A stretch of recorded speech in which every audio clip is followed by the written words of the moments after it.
Welcome to Yo-11 Minutes. Yo-11 Minutes, mostly Vegas, no BS casino experience, and more.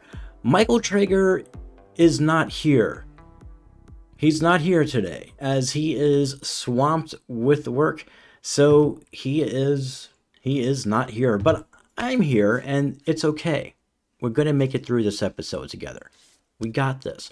So basically, he's got a lot going on. We were going to do recording yesterday, and he couldn't make it because everything's crazy with work over there at TravelZork. He's got a lot of stuff going on. And then we were like, all right, no problem, no reschedule. And then today, he's like, man, can't do it today either. Everything is good. So I'm just like, what if I do a solo episode? And he's like, yeah, love it. Let's do it. I'm like, all right, cool. So here I am with a solo episode. And don't worry, I got a topic for you guys. It's going to be about planning your first Vegas trip. Now, I know that a lot of you have already probably been out there. A majority of you have already come out to Las Vegas. And that's fine, because I'm curious to see if you could do it over again, how would you do it? And I would like to see that in the comments of this episode. But I'm going to tell you how I think it should be done, so that for someone who is visiting for the very first time, what they should, how they do it and get the most out of their Vegas trip. But before we do that, as always, let's get on with the news and views. Immersive design studio Float 4 has transformed the lobby of the Cosmopolitan Las Vegas with the visual art piece titled Opulence. The multimedia installation immerses guests in a fantasy world where surreal characters come to life, suspended in a dreamlike environment. The hotel lobby, designed by Rockwell Group, has been a prominent feature of the resort since the Cosmopolitan first opened in 2010. 8 monumental 16-foot tall columns covered in digital displays offer an unparalleled and visually captivating experience for visitors as they enter the resort. The reflective floors and ceilings serve to enhance the grandeur of the space, creating an illusion of expansiveness. While the columns have stood the test of time, Float 4 has brought new life into this iconic piece of media architecture.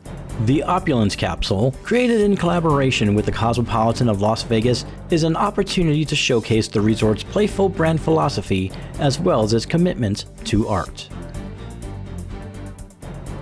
And that's gonna do it for this news story. Now, I gotta be honest with you, I'm sure that what they're doing there, it looks lovely. A bunch of floating people in the columns of the lobby of the Cosmopolitan Las Vegas.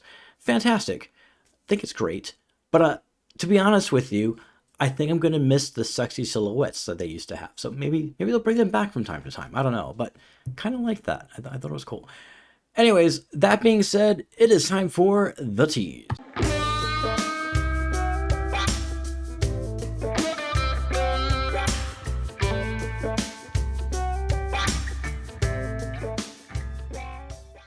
So today's tease is planning your first Vegas trip. First trip, center strip. This is what I always say. If you've never been to Las Vegas before, your first day should absolutely be center strip. You have a lot to your left, you have a lot to your right. And that's important to remember, because if you're staying in the center strip, think Horseshoe, Flamingo, Caesar's Palace, Bellagio, Cromwell. And there's a lot of places that I just listed that will be great for any sort of a budget. Always remember, midweek is the cheapest, but we'll get to that later. But if you're staying center strip on your first Vegas trip, I always say this to people. Plan about 4 days. 4 days if you can do it. Maybe 3. You might be able to get away with 3, but I say go 4. But adjust this to your schedule. Day 1, leave your property and go to the left, whatever that is. Let's say, for example, you're staying at Flamingo. Right? The first time I went to Vegas by myself, I stayed at Flamingo because the history of it, I just trusted it. I don't know. And you might be thinking, oh, the Flamingo, and yeah, whatever, man. Look, it's got a lot of history. Anyways, the point is this: you might not stay at the 5-star resort on your first trip. That's fine. You're just gonna sleep there anyway, right? Because you want to go out exploring. Day 1, let's say you're staying at Flamingo, go out the main entrance and just head everything to the left. So left of that is going to be South Strip. And just explore. Go exploring. Check out Horseshoe, formerly Bally's, formerly MGM Grand. Check out Paris. Check out Bellagio.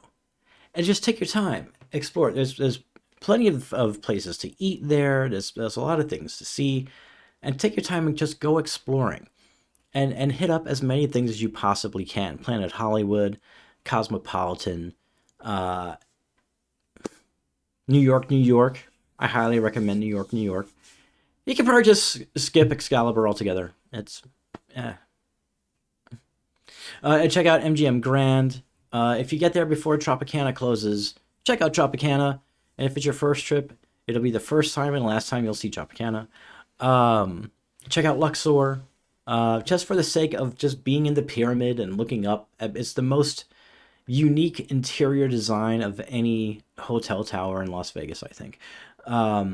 It's all a pyramid. You can the guest halls, the guest it just you can walk around and look down. It's pretty cool. Do that. Explore everything to the left, do south strip, and of course plan where you're gonna stop and eat and all that stuff. Now you might say, "Oh, but poof, the strip is expensive." Oh my goodness. Yeah, yes, it is. It is. I'm not gonna lie to you. It's pretty damn expensive. But it's the experience, right? You go there, you get the experience. You can always find deals. You can find things via My Vegas, the game that you play on Facebook, I believe. You can find deals with Groupons. There's lots of ways to find Vegas deals. So if you Google Vegas deals, looking for things, remember, part of your trip is the planning, right? Before day one even happens, before you book your flight, plan it. Research. If you know that you're going to be going South Strip, think of some places you might want to eat. What kind of food do you like? Now, I always say that if you're going to go somewhere, if you're going to visit Vegas, don't do things you always do at home, because what's the point? If you're going to get a burger, don't go to McDonald's. Go to, on the Strip, go to that Gordon Ramsay place burger, or go to that place at Cromwell. Go to Holstein's for a burger. Try something different that you don't get at home. You don't want your vacation to replicate home life. What's the point of the vacation if you're doing that, right? So if you're gonna go South Strip, look at places you might want to eat. Think of the kind of foods that you like. Think of the kind of foods that you might want to try that you haven't tried before. Maybe you're like, I want to do some really good, like authentic Asian cuisine. Go to Morimoto at MGM Grand. So there's a lot of great places to eat. You won't not find a place to eat. So find your food stuff, because that's going to be where you take your breaks. You're going to recharge for the rest of your trip. So try to plan that out. Exhibits, things like that, things you might want to go see. The Neon Museum is a good example of that. Stuff like that. But that's downtown. We'll talk about downtown later. Day one, go south. Go to South Strip and enjoy as much of South Strip as possible. If it seems like kind of like a journey, there is a free tram that runs from Luxor all the way to Excalibur, so that makes things a lot easier. Is that the free tram? That's one of the free trams. And then there's another free tram, and that's the one that's going to take you from Bellagio to, where is it going to take you? By Aria and all that. So yeah, I haven't taken that tram in a while. It's my favorite tram too. But there's a lot of free trams out there that you can take. It doesn't have to be the Las Vegas monorail. But yeah, check out those free trams. Do your research before you go. On your second day, this is important. Day two, go to the right. Go towards the North Strip. So let's say, for my example, we're staying at Flamingo. I know, it's Flamingo. Whatever. Listen, just get over it already. This is what I'm using as my example. For day two, go to the right. Check out Harrah's. Check out, what's that one? I'm forgetting it right now, but it'll come back to me. After Harrah's, check out the Mirage Rock, as we like to call it here on the podcast. Check out the Venetian. The Venetian is gorgeous. Check out the Venetian. Check out Palazzo. Feel free to make your way to Wynn, Encore, Resorts World, Fontainebleau. Check those out. Want a good meal? Get the experience. Go to Peppermill. Great food anytime. anytime, 24 hours. You want something to eat, go to Peppermill. Peppermill is fantastic, and just do the same thing. Think of the foods that you like, those things that you want to, things you want to try. Find out what is where, so that as you're planning your day, and I would suggest you make a bit of a, not a schedule so much, but a rough outline of the things you want to do that day. You know where you're going to find some good food and replenishment to keep you going on your day. And the same thing, are there exhibits you want to go see? There's a lot of like places like at the Venetian. If you go down to the lower levels, there's the shops, the Grand Canal shops. You can check that out. It's there's a lot of, I don't want to say immersiveness because that's something that PA people use, but like there's a lot of immersiveness to be had in Vegas, and I would say go and check it out. Day one, do the South Strip. Day two, do the North Strip. All right, that's basically what I would say to do. Now, day three, I say go to downtown, and if you don't want to spend the whole day downtown, that's fine. It becomes a party at night. You want to go to downtown at night, but if you don't want too much of a crowd and too much of a hassle, it's fine to go at like maybe 10 a.m., 12 noon. It starts to get a little busy, but not too busy where it's overwhelmingly busy. And that's depending on, what you think you can handle. If you feel like downtown at night is going to be a bit too much and too crowded, don't go. Downtown usually has a lot of free concerts that you can go to. Some of them you have to pay for, but some of them are free. Check out the Fremont Street Experience website to learn more. Like, check out their calendar. They'll let you know who's playing when. They have that zipline experience that's really cool. And also there's just so many places to check out. The newest one down there, the newest casino, of course, is Circa. The oldest one is Golden Gate. There's a lot of history at Golden Gate. There's a little display area where you can see these very old slot machines, when slot machines were like maybe, I don't know, 2 feet high, and stuff. And people used to stand to play slot machines.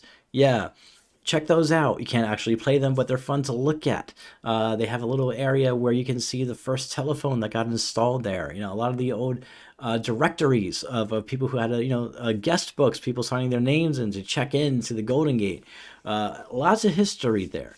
And of course, it's downtown, and I always say your money goes further downtown, because after you spend a day on the South Strip and a day in North Strip, you'll be pleasantly surprised at the prices downtown, and your money goes further. You can get some really great food to eat for any budget down there.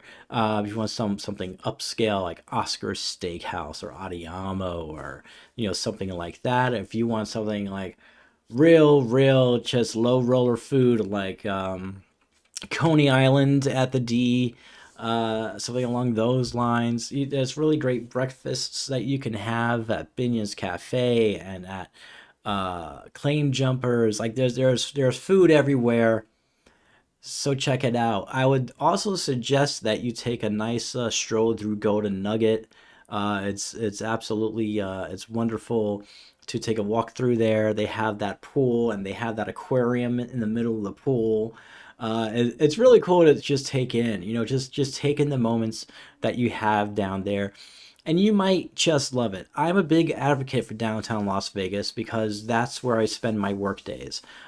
So as a slot technician, I am on 3 different properties, and I'm always downtown. And it's great. I just love downtown. All the casinos are so much closer together than on the Strip. You don't have to Uber from one you don't have to Uber from the plaza to the D. Like, it's everything is so close by, and you get to go to all these different places, and you don't have to spend money on Uber or Lyft, and everything is easy to get to and walkable. So I highly suggest that day three, or at least half of day three, go downtown.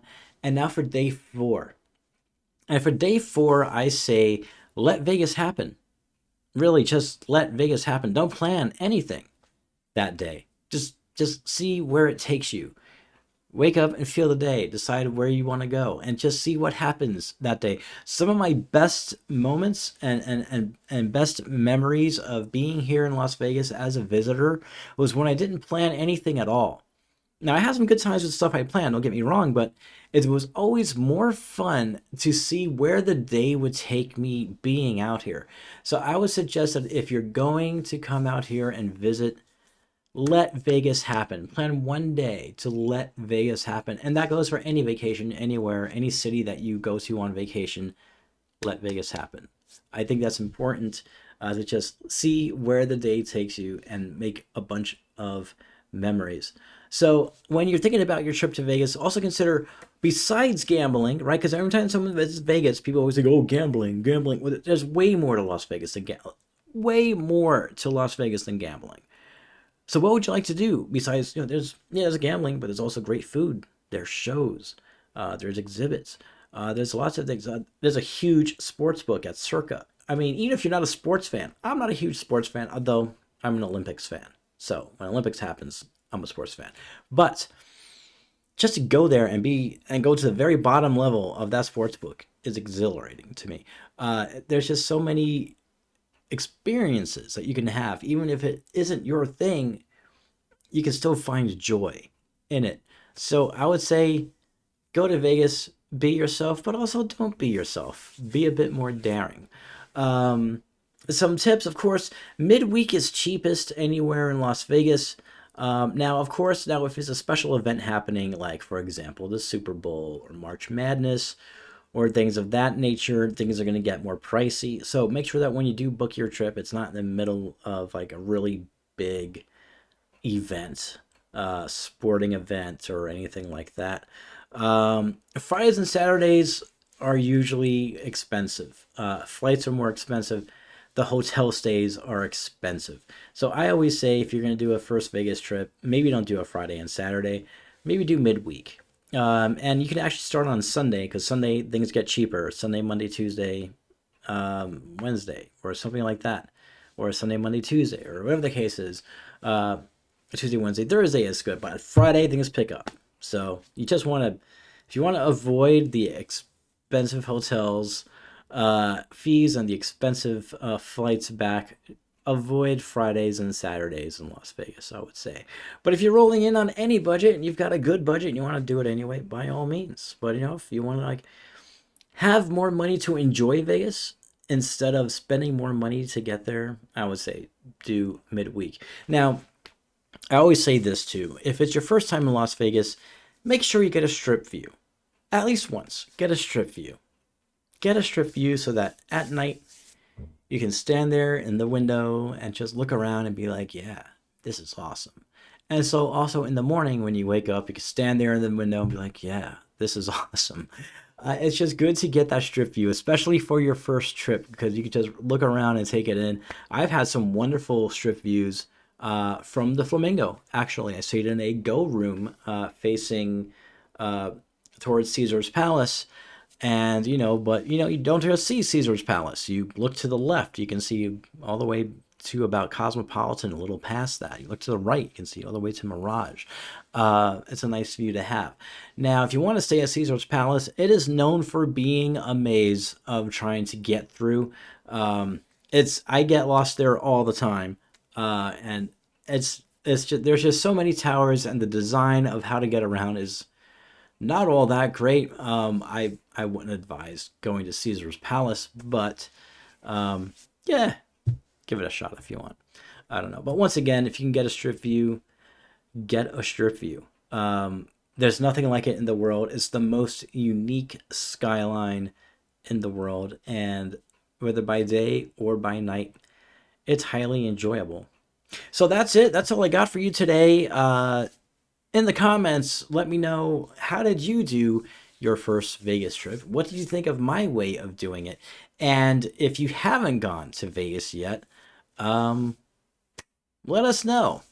And check out TravelZork.travel to plan your next amazing vacation. Please join the conversation on social media.